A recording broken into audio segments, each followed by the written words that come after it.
Not all of maternity services are broken, and we need to learn from the good as well as the bad. And we don't celebrate our successes enough. We have got some phenomenal, amazing things that are going on across the country that are improving the lives of women and people, but they're not being shouted about in the same way as the maternity review.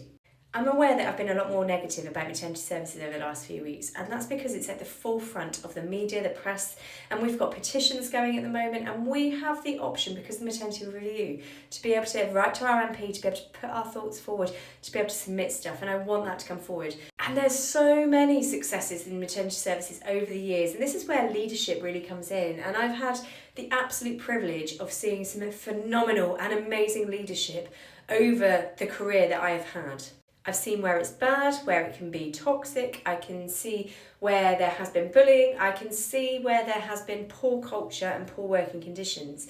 But I can also see the benefit of when that leadership takes everyone under their wings and really listens to the frontline staff and starts driving through the changes that are going to make the biggest impacts to the women and the people on the ground.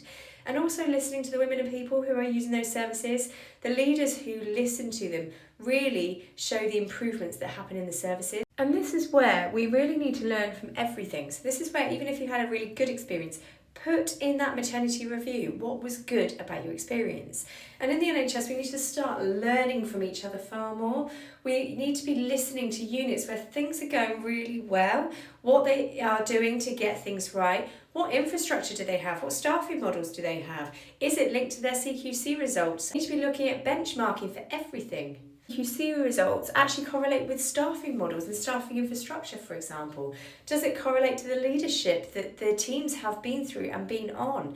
Does it relate to additional things that they've been part of? Big projects, for example, national programmes. What is it that the units that are doing really well are doing that other units can learn from? Of course, part of that does come down to budgets, but it also comes down to your trust execs and your chief execs understanding what maternity service is, understanding the process and the pathways that women come on, understanding the dynamics and understanding what's needed from the staff on the ground, from the women and people in the service, and really starting to listen and take on board all of those aspects. Understanding that if things aren't going so well, what it is that they need to do to help improve those services overall. Not all of maternity services is broken, and you can see that from the amazing feedback that does come through in many units across the country.